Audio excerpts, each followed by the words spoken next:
Nakakapanibago.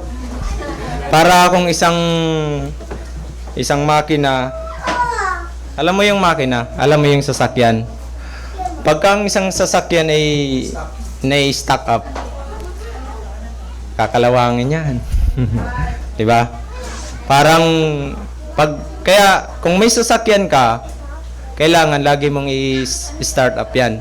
Hindi ka man makapagsalita, i-relate natin sa pagbabahagi ng salita. Hindi ka man makapagsalita, pwede may practice yan sa bahay nyo eh. Amen. Pwede may practice yan sa mga anak mo, sa asawa mo, di ba? Pero pagdating talaga dito sa pulpito, nakakangurog. Brad, yung pinagdaanan din namin yan. So unang-una, pagsalang ko dito, nanginginig ako eh. Yung puso ko gumaganong-ganon eh. Kahit sino, kasi ang pinag-aaralan po natin dito, hindi lamang po basta-basta. Ito ay pure, the very word of God. The Bible. So, ang salita dito ay walang halong kasinungalingan. So, lahat po ng ating natutunan dito ay puro makatotohanan at makabuluhan. Hindi ka uwing luhaan, mga kapatid. Hindi kayo uwing mga luhaan. Lahat ng mapapakinggan nyo ay kung may isasabuhay lang nawa natin ay maging kagamit-gamit tayo sa gawain dito. Pag sinabing lumakad ka na sa matuwid, eh dapat lumakad ka na nga. Pero although hindi natin maiwasan, ganun talaga ang buhay. So maraming pagkakataon, madalas o minsan, tayo ay natitisod. Tama po ba? So sa verse natin binasa, so ang pamagat ko dyan, when people turns against you. So alam nyo, hindi natin maiwasan eh. Hindi nyo alam, hindi ko alam, minsan, nakakala mo ay okay kayo ng kaibigan mo, okay kayo ng asawa mo, yung pala ay may sama ng loob, galit pala sa'yo. Di ba?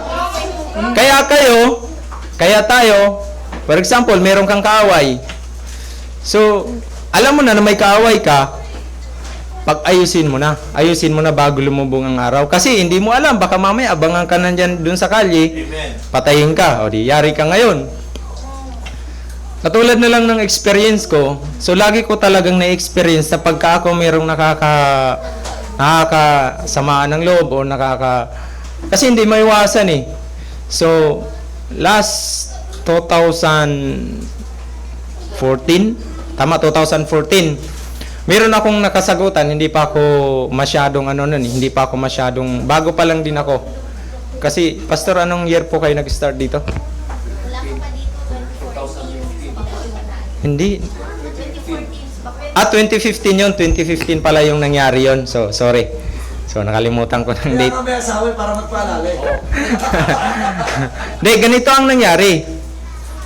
Habang nagtalo kami ng kasama ko, talagang galit na galit sa akin. Sabi, talagang gusto akong paluin ng walis. Tapos yung isa naman, nung nakaaway ko na naman, pinagmumura ako, tapos pinagduduro-duro ako. Sabi ko sa sarili ko, kung kapanahunan kita nung araw, naku, basag na yung panga mo. Alam niyo yung siya pa nga may kasalanan, parang ako pang humingi ng dispensa. Kasi ayoko na yung parang tatraido rin ako. At saka isang patotoo na rin yun bilang isang mananampalataya. Alam nyo, ang masakit pa dito, yung di ba kadalasan, meron taong galit sa atin pero hindi natin alam. Di ba? Merong hindi natutuwa sa atin pero hindi natin alam. Amen. Akala mo okay kayo. Pero ang mas masakit, ito ang mas masakit yung nangyari kay Jesucristo. Di ba? Alam niya na tatraido rin siya ni Judas. Alam niya yun, di ba? Alam niya na tatraido rin sila. Tayo, hindi natin alam na may mga tao palang galit sa atin. Pero si Jesucristo, gaano kaya kasakit para sa kanya yun? Na yung tao na yun, na kanyang disipulo, pinagkakatiwalaan niya, ay siya rin palang tatalikod sa kanya. Masakit yun, mga kapatid. Kung ang asawa mo, ito, relate tayo dito, mga kalalakihan. Ito, hindi sa pag-aano, ako mismo tinatamaan eh. Ang alam ng asawa natin, matapat ka sa kanya. Ang alam ng asawa natin, mahal mo siya. Di ba? Ang alam ng asawa natin, faithful ka. Pero ang hindi alam ng asawa natin, ikaw, meron na palang iba. Di ba? Di ba? Ay, ito. Totoo ito. 2014, nanganak ang misis ko. Sinasabi ko ito kasi gusto kong malaman nila. Di ba? Ha? Ito nangyari. Lesson. Para sa mga kabataan ngayon, wag na ninyong gawin. Wag nyo nang subukan. Wag na kayong dumawdaw ng apoy. Masusunog kayo. Di ba? Nangyari sa aming buhay. Hindi niya alam. Nandun ako sa malayo. Hindi niya alam. Meron akong text. Totoo yan. Alam niya kung bakit. Wala pa akong Kristo sa buhay. Wala pa akong Kristo sa buhay. Basta ang alam ko lang, lalaki ako. Kailangan makadami ako. Masyado mong dinigin. Aminin natin sa hindi. Sabihin natin, gwapa ako. Kailangan makadami ako. Ouch. Di ba? Pero hindi pwede ganon. Hindi pwedeng ganon. Sabi sa akin si Emin daw. Ha? Meron, bakit? Alam mo ang Panginoon, napakabuti ng Panginoon. Ang Panginoon, hindi siya hayaan yung masama mong gawa na magpatuloy. Alam niyo kung bakit gumawa ang Panginoon ng paraan. Through Facebook din, nakita din yung kapitbahay ko, yung mukha. Nakita ng kapitbahay mukha. Sinumbong ako sa asawa ko ngayon. Sabi ng asawa ko, tumawag sa akin, kaka-break time lang namin sa Hanjin. Umuwi ka dito. Ngayon na. Takot ako. Sabi niya, sino yung babae mo? Ganyan. Bla bla. Sabi ko, patay. Aalis kami dito. Umuwi ka dito. Ngayon na. Takot ako. Hanap ako ng pamasahe. Wala akong pamasahe. Wala pa akong sahod. Tawag ako kung saan-saan na. Kasi, yun ang consequence ng kasalanan. Manginginig ka talaga sa takot pag nakagawa ka ng kasalanan. Lalo na pag nalaman. Tama? Pag hindi nalalaman, ay sige, okay lang. Hindi naman niya nakikita eh. Di ba? Huwag natin silang traidorin. Even kahit siguro, baka sabihin nyo, personal, pero ito, biblical, sabi ng Bible. Di ba? May mga tao talaga na hindi maiwasan na pag-uusapan yung isang tao. Tama ba? Pero masakit din yun kapag nalaman ng tao na yun. Tama po ba? Ay, si ganyan. Masakit din yun. Kaya nga yung pamagat ko, when people turns against you, ano kaya ang feeling?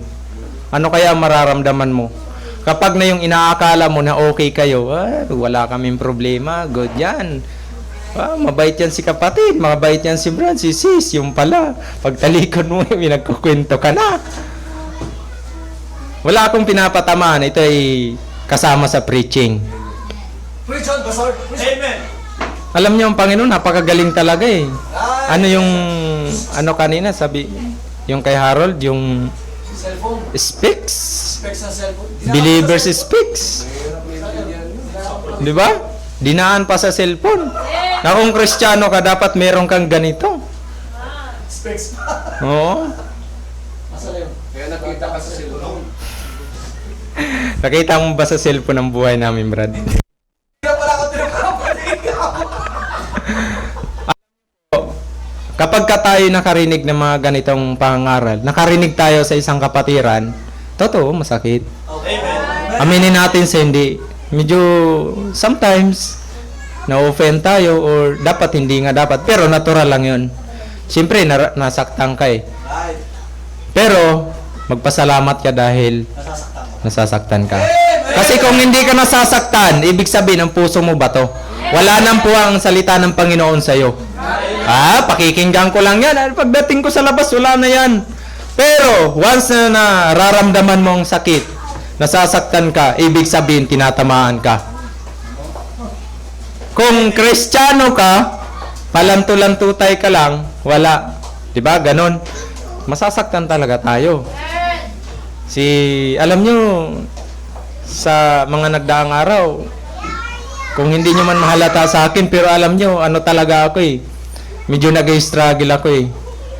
Kasi ang pagdating talaga sa labas, doon talaga labanan. Siguro, sa iba, hindi pa san. Eh lalo na kapag mga kasamahan mo, puro unbeliever. Ay, amen. Di ba? Doon masusubukan ang pananampalataya mo sa Panginoon kung gaano ka talaga katatag. Yung mo. Mga kasamahan mo, mura dito, mura doon. Anong mapapala mo? Kaya nga alam nyo, parang akong alone ako lagi doon sa barracks namin eh. Parang nag-iisa lang ako, wala akong kakampi. Alam nyo kung bakit? Hindi man ako nakikipaghalubilo sa kanila eh. Nakikipagkwentuhan ako minsan sa mga taong nakikinig lang din sa akin. Pero minsan nakakapag-share ako ng mga salita, ng mga mabuting salita. Pero yung kwentuhan ng mga payabangan lang din kwentuhan eh. Napakahirap po talaga kapag nagkaroon ka ng kasama sa trabaho na unbeliever. Kasi parang nangihina din yung mo eh. Pasalamat nga tayo na katulad nga ng sinabi ni Harold kanina, tuloy-tuloy tayo dito. Kasi sa tuwing pupunta tayo dito, ito yung nagpapalakas sa atin. Yung salita ng Panginoon na naririnig natin sa linggo-linggo. Kaya wag tayong manghina, wag tayong patumpik-tumpik, di ba Brad? Wag tayong pangurog-ngurog. When people turns against you, everyone has had people them or experience. So na-experience talaga yan ng bawat isa sa atin. So sinungaling ako kung mayroong magsasabi dito na hindi nila na-experience yan. Yung kapitbahay ko, hindi ako nilibak niyan. Samantalang pagtalikod mo, yung si napaka di ba? How to overcome them? Paano mo ba itong mga taong ito ma-overcome? Paano mo ito malalagpasan? Yung mga ganitong tao, siyempre, nararanasan natin, natututo tayo sa buhay natin. So, number 1, rest in faithfulness of God. So, buksan po natin sa Psalm 41 pa rin.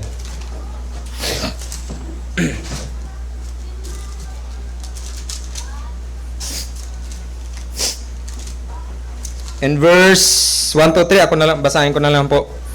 Blessed is he that considereth the poor, the Lord will deliver him in times of trouble. The Lord will preserve him and keep him alive, and he shall be blessed upon the earth. And thou wilt not deliver him unto the will of his enemies. The Lord will strengthen him upon the bed of languishing. Thou will make all his bed in his sickness. So nasa Panginoon pa rin. Nasa Panginoon ang pagtitiwala mo dapat. Hindi yung sa sarili natin.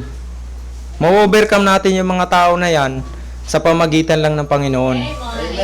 May Kristo ka sa buhay, makakapag-isip ka eh. Hindi katulad ng hindi ka pa mananampalataya ito si babanatan natin ito. Sige. Banatan na kayo kaagad. Pero kung may Kristo ka sa buhay, makakapag-isip ka pa. Makakapag-isip ka talaga. Ilang beses ko na po yung naranasan. Na ultimo susuntokin na ako. Gaganunin na yung mukha ko dito. Nakakapagpigil po talaga ako. Salamat sa Panginoon. Praise God.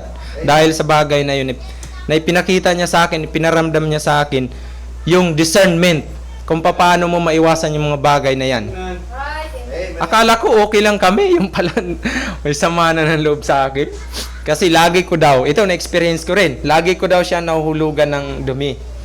Kasi ang higaan namin, double deck. Ngayon ako nasa ibabaw. Ngayon, pag naghubad ako ng, siyempre, yung may mga putik-putik, nalalaglag doon sa baba. Kaya kami nagkaroon ng sagutan.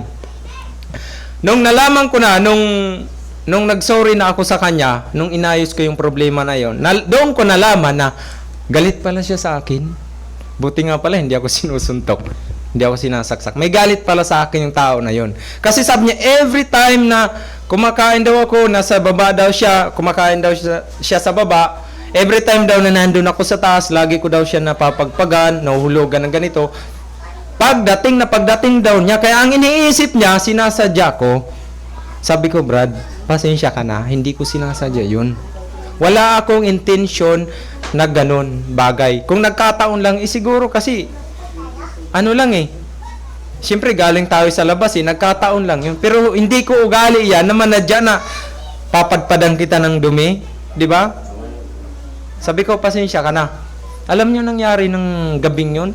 Kaya nung kinamagan, pinagtawanan kami kasi niyakap ako ng lalaki. Sabi niya, pasensya ka na rin. Sabi niya sa akin, niyakap niya ako. Kaya tontuwa ako eh. Ito ang nag-udyok sa akin, si misis ko. Na maghingi talaga ako na magpakumbaba. Pero, napakaganda po talaga ng bagay na yon. Alam niyo kung bakit? Kapag ka ikaw isang Kristiyano, mananampalataya, kapag nagpakumbaba ka sa kaaway mo, talagang lulubag ang loob eh. Lulubag talaga ang loob eh. Kahit gaano man ka inis yan sa'yo, talagang parang gusto ka na yung, pag nagpakumbaba ka, yung boses mo nagmalumanay, talagang lulubag ang loob niyan. Kasi napatunayan ko na po yan, mga kapatid. Hindi ko alam, may galit pala siya sa akin. Pambihira. So, paano na lang kung pinatulan ko? Wala na. Sirang-sira ng patoto ko. No matter who turns against you or what they do, God will never turn His back on you. So, ang Panginoon talaga, hindi ka talaga tatalikuran ng Panginoon. Kung mababasa natin doon sa Hebrews chapter 13, ito, katunayan na hindi ka tatalikuran ng Panginoon. Magbasa tayo ng verse para malaman natin ang ebidensya na ang Panginoon hindi ka tatalikuran kahit kailan. Sabi doon, 13 verse 5, let your conversation be out and be content with such things as ye have. For He hath said, I will never leave thee, nor forsake thee. Amen. Yung patotoo natin dito sa lupa habang tayo nabubuhay, panatilihin natin na kung anong natutunan natin dito sa church. Kasi ang Panginoon, hindi ka pababayaan yan. Amen. Hindi ka pababayaan yan. Alam nyo, ito pala, nung nakaraan linggo, ako pag nag-pray ako minsan, pag naalis ako sa bahay, silent lang eh. Nayukola ako minsan. Tapos minsan paglabas ko ng kalsada. Pero nakapag-pray pa ako bago ako malis. Nung nakaraan linggo, di ba nung Lunes, napakalakas ng ulan? Na ano nyo yun, malakas ang ulan. Nung pagdating ko sa... Saan ba yun? Basta sa Ross Boulevard yun eh. Pagdating ko doon, talagang malakas ang ulan. Yung windshield ng helmet ko, malabo na siya. Pakit ako ng, buti na lang, mabagal ang takbo ko. Pakit ako ng parang overpass, kasi mataas. Halos di ko na makita yung dadaanan ko, Francis. Hindi ko na talaga makita. Di parang nagminor ako. Nung pagminor ko na yun, tumama ang gulong ko sa bato na ganito. Alam niyo na ang nangyari, gumanon yung motor ko, tapos tumalsik sa pa ako yung ano. Pero sa awa ng Diyos, hindi ako natumba, hindi ako kasi may kasunod ako eh. May kasunod ako na truck. Sinusundan ko siya. Hindi ako natumba. Sabi ko, kung natumba ako, malamang. Pero, pagka mga ganong bagay nangyayari sa akin, every time nangyayari, sa laki ng pasalamat, Diyos, ay, hindi ko pa oras eh. Kasi maraming beses na ako nakamuntika na eh. So, ang Panginoon talaga napakabuti. Kapag hindi mo pa oras, ay hindi mo pa talaga oras. Amen. Ang papa ko, wala na. So, may mga bang tao, mga malulusog. Tapos nakikita mo, nababalita mo, patay na. Sabi mo, yung kasama ko, nasagasaan ng wala na. Ay, ang bait pa naman ni Pasalamat tayo dahil ang biyaya ng Panginoon nandiyan pa rin sa atin. Hindi pa niya tayo kinukuha. Ibig sabihin, ang Panginoon napakahaba pa ng pasensya sa atin kahit napakapasaway natin. Amen. Kahit nagtitigas-tigasan tayo. Amen. Titigas-tigasan tayo, di ka naman matigas eh. Di ba? Number 2 na po tayo. Para matapos na. Repent of your faults and failures. So, sino ba ang walang failures dito? Sabi sa verse 4, balik tayo sa text.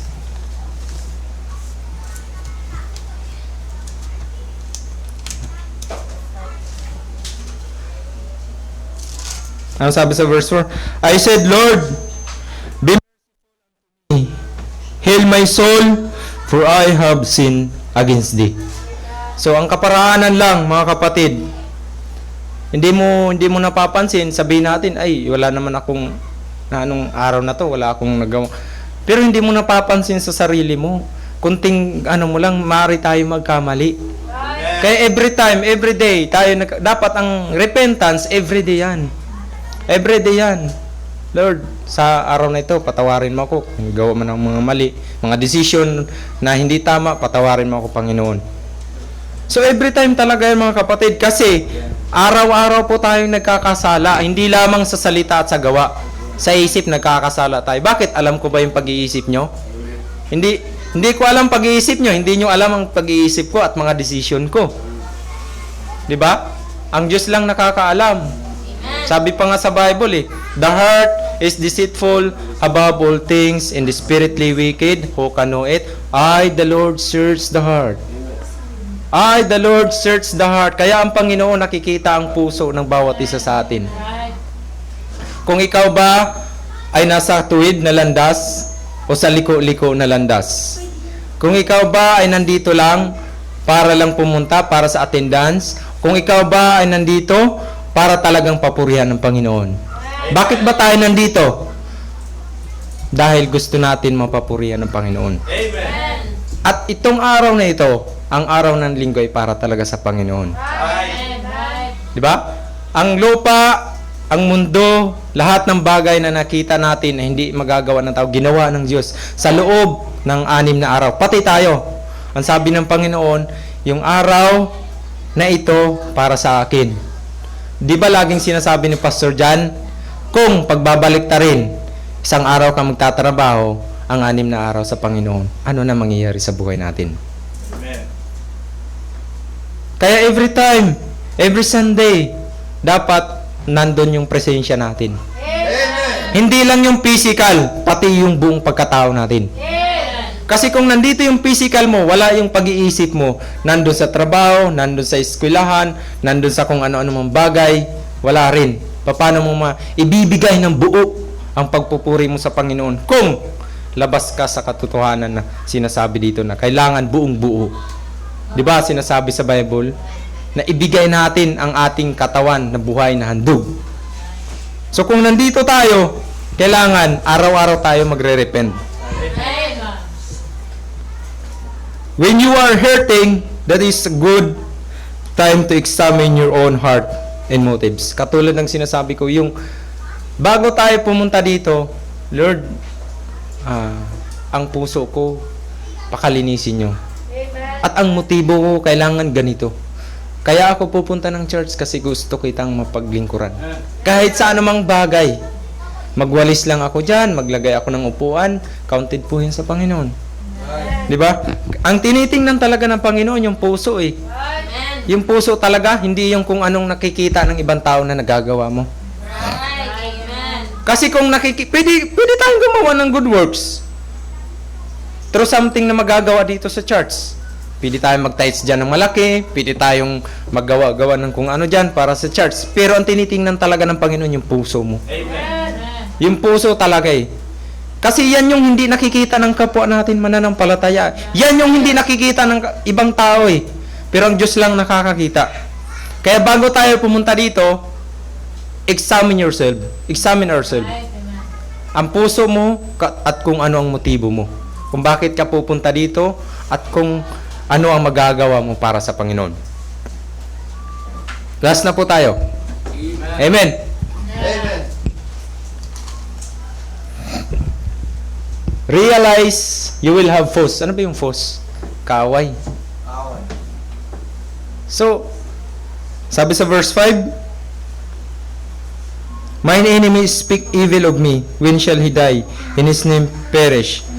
Mga kapatid, dapat nating ma-realize na hindi talaga lahat ng tao ay pabor sa'yo. Na lagi kang sa pagiging isang Kristiyano mo, meron talagang magagalit sa'yo Meron ka talagang kaaway. Ako nakaaway ko kapatid ko.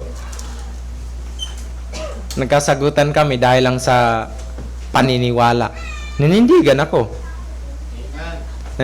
ako. Ma-realize natin dapat mga kapatid na kahit kahit tayo na nandito na sa Panginoon, hindi lahat ng tao ay matutuwa sa iyo. Hindi lahat ng tao ay matatanggap kung ano ka. Kung ano ka ngayon. Kung titingnan mo realistic ha. Kung titingnan mo, mas tanggap nila kung sino yung nakikijamming sa kanila sa gawain nila For example, hindi ako umiinom.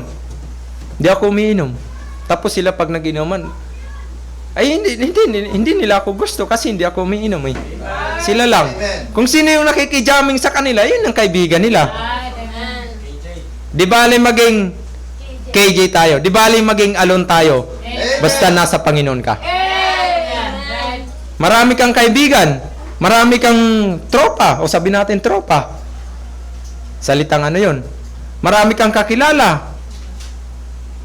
Pero ang buhay mo hindi naman sa Panginoon. Saan ka doon? Nag-iisa ka? Na nasa Panginoon ka? Hindi ko sinasabing nag-iisa ka.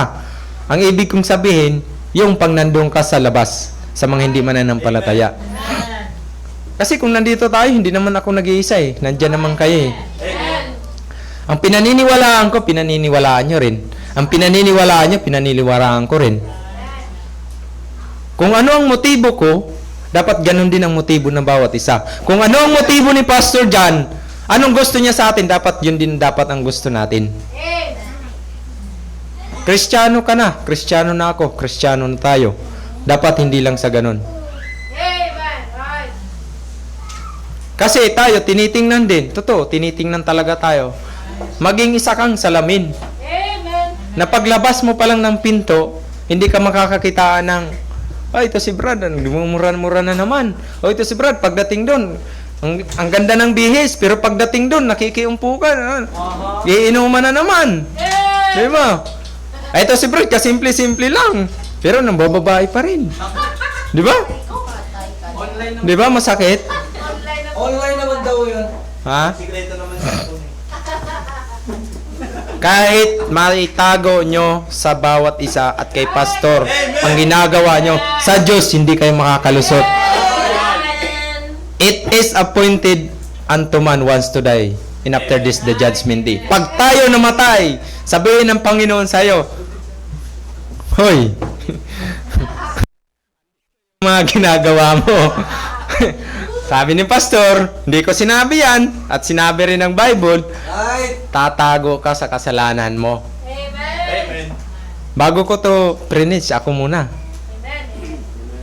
Bago kayo tatamaan, ako muna dapat. Amen. Bawat isa sa atin na nagsasalita, bago tayo, tayo munang nagmumuni-muni. Nagre-realize. Di ba? Ang Panginoon, kahit saang sulok ka man, maglagay ka man ng, di ba sa Israel, bomb shelter? Kahit gaano kakapal ng bomb shelter mo, ang Panginoon, everywhere nandun siya. Kitang-kita ka ng Panginoon. Totoo po yan mga kapatid. Ang Panginoon, pagdating talaga doon, ako po. Sabihin ng Panginoon, Brad, sis, ikaw pala yan ha. Pasimple-simple ka lang ha. Tapos nandun na yung isang kapatiran. Ito, nakakatawa. Ikaw pala yung Brad ha. Ganun ka pala ha. Pasimple-simple ka lang ha. Ang galing-galing mo magsalita.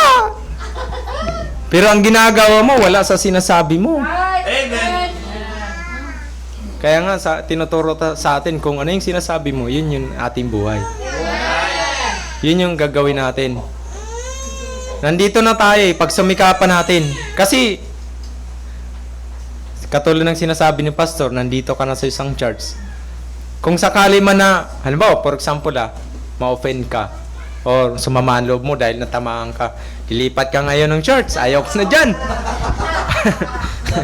Ayaw ko na dyan. Kasi si Pastor, si Brad, lagi akong pinapatamaan Lilipat ka ngayon.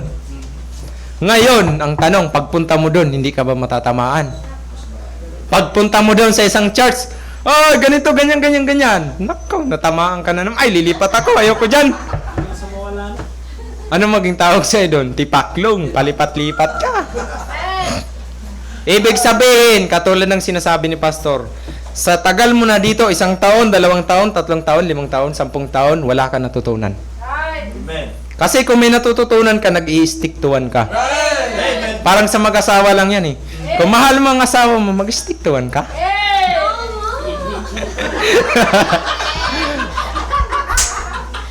Relate ano? Relate. Huwag mo nang balik.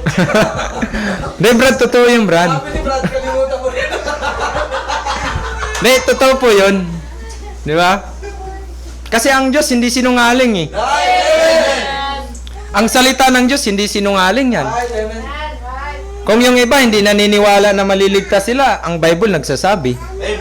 na may katiyakan ka ng kaligtasan. Isinulat ang Bible para malaman mo na ikaw ay may buhay na walang hanggan. Amen. 1 John 5:13, I write these things unto you, that ye may know that believe on the Son of God, that ye have eternal life. Sinulat ang mga bagay na ito para malaman natin na tayo ay may kaligtasan. Kasi kung ang tao ay walang assurance ng kaligtasan, eh para saan pa ito? So napakagaling ng Panginoon. Napakabuti ng Panginoon. Kahit anong gawin natin, alam niya eh. Kahit anong liko-liko mo, gumagawa ang Panginoon ng daan para makabalik ka lang. Oo, babalik ka talaga. Hindi maaaring hindi ka babalik. Sabi ko nga sa inyo mga kapatid, ako 17 years old. Nashiran ako doon sa amin. Dinadala ako ng papa ko. Alam ko na yung salvation noon. Nakalimutan ko. Na mayroon palang katiyakan. Hindi ako tiyak. Pero ngayon tiyak na ako. Bakit? Ay. Dito. Nung binaliwala ako nga. Tama ka Brad, binaliwala ako. Nakakita ako ng mga church. Wala yan. Lagpas-lagpas lang ako dyan. So, sabi ko, pare-pares lang naman yan. Matay din tayo. Walang nakakalam. Yun talaga nasa isip ko. Wala naman nakakalam. Ibig sabihin, wala akong natutunan noon. Amen. Alam niyo, salamat kay Pastor Jan. Di ba? At ngayon, ano pa ngayon? Ano yun? Pastor's Appreciation. Pastor's Appreciation Day, month. Hindi ko nakakalimutan yan. Pastor Jan, happy Pastor's Appreciation. Amen.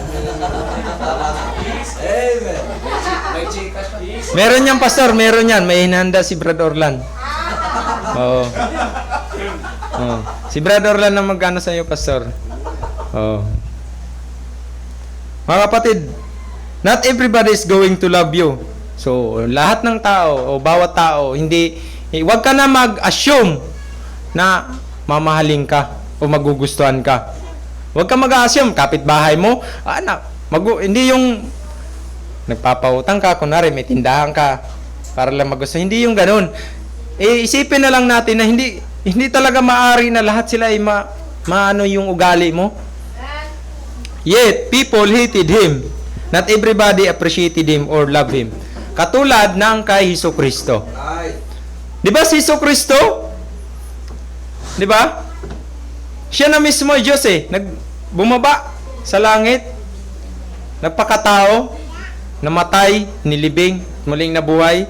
Pero habang siya nabubuhay, bakit? Anong ginawa ng mga tao? Kinukutya pa siya. Di ba? Ang mga karamihan ng mga tao hindi naniniwala sa kanya na siya ang Mesaya. Oh. Tapos nung sila pa ang pumatay kay Jesucristo. Galit ang mga tao eh. Ngayon, bahagian mo ng salvation. Anong isipin ng mga tao? Di ba? Alam niyo, hindi rin talaga madali maging isang pastor. Amen. Kahit hindi ako pastor, nararamdaman ko yung nararamdaman ni Pastor Jan eh. Pastor ka eh. Alam niyo kung bakit? Alam niyo kung bakit? Kaya hindi madali ang pagiging isang pastor. Sabi ng iba, alam niyo ito naka-mindset sa mga tao, ay, negosyo yan eh. Kasi magkakapera sila dyan eh. Pero lahat ng masinso, hindi sabi yung masinso lahat ng pastor na nakikita mo na mayroong ganyan, nagsimula yan sa pinakamababa. Amen. Pinagpala na lang sila dahil sa katapatan nila eh. Ano yung nabasa ko sa Bible na, huwag mong busalan yung, yung pastor? Do not muzzle the ox. Oo. Kumakain din yan eh. Amen. Diba? Kumakain din yan sila. Sa John 13:16. Kaya sila, kailangan din nila ng financial. Amen. Kasi ang trabaho niyan, kundi magpakain sa atin ng spiritual na pagkain eh. Amen. Yan ang trabaho nila eh. Doon sila mumuha. Ang trabaho naman natin, suportahan natin ang ating pastor. Amen. Agree ba kayo doon? Suportahan natin ang ating pastor. Nag-iisa lang yan. Nag-iisa lang yan. Wala na kayong mahanap pa na John Duson. Amen. Nag-iisa lang si Pastor John. Pasalamat tayo, napakabait ni Pastor John. Amen. Yung iba dyan, napakadogmatic. Halos hindi mo na makain-kain yung mga preaching. Pero si Pastor John, nagtitimpi pa sa atin. Kulang na nga lang si Paul na bro. Tumatalikod na lang. Mahal tayo ng pastor natin, kaya mahalin natin ang pastor natin. Ay. Kahit ano man ang mangyari, pastor mo yan. Pagsabihan ka niyan, pastor mo pa rin yan. Bakit? Bakit tayo pinagsasabihan? Concern siya sa patotoo natin. Concern siya sa kaluluwa mo eh. Kung pababayaan ka, katulad ng sinasabi kanina, kung pababayaan ka ng pastor mo, hindi ka aalagaan, mag-i-scattered tayo mga kapatid. Kung walang mag-guide sa atin. Pasalamat tayo, merong isang nagtsatsaga sa atin. Right. Kaya ang bilang isang mananampalataya na miyembro sa church na ito, sa congregation na ito, suportahan natin ang pastor natin. Amen. Ano mang gawain na mayroon dito, ibigay natin, suporta natin. Hindi yung 50-50, dapat 100%. Amen. Pero ako, sabihin ko, yung sa pagsusul winning, hindi na ako nakakasama kay Pastor Jan. Alam niyo naman, malayo. Kaya kung dyan nga lang ako, tapos pagka nandito ako, okay sana. Eh, malayo. Huwag mo nang diin, dami natatamaan. Nag-iisa lang si Pastor Jan. Alam niyo, nag-iisa si Pastor Jan. Nag-iisa si Pastor Jan mag-soul winning. Di ba kayo naawa? Ha, mga young people? Di ba kayo naawa, mga kapatid? Amen. Pastor Jan, nag-iisa, umiinit, umuulan. Salamat na lang pag minapupuntang na may merenda, nakakamerenda yan si Pastor Jan. Suportahan natin si Pastor Jan. Alam nyo, Ayan. si Pastor Jan, pag nag-soul winning yan, maraming nakakasalamuha yan. Nasasaktan yan sa mga sinasabi ng nakakausap niya. Amen. Kasi na-experience ko eh. Na-experience ko sumama kay Pastor Jan. Experience natin. Oo. Experience natin lahat. Oh, sabihan ka nga lang na, ay, sumama kayo sa amin, maliligtas kayo. Di ba? Ang sakit ng pastor. Ano bang sinasabi ng Bible? For whosoever call upon the name of the Lord shall be saved. So, hindi sinasabi kung anong religion ka, anong sekta ka. Amen. Pero ito, nandito ka sa katotohanan, nandito ka sa tamang religion. Pwede nating sabihin, I'm proud to be a Baptist. Kasi ang Baptist lang talaga nagtuturo ng payak at sure na kaligtasan. Amen. Hindi mo maririnig sa iba yan. Maraming ang kumukontra eh. Once saved, always saved. Hindi mo maririnig sa iba yan.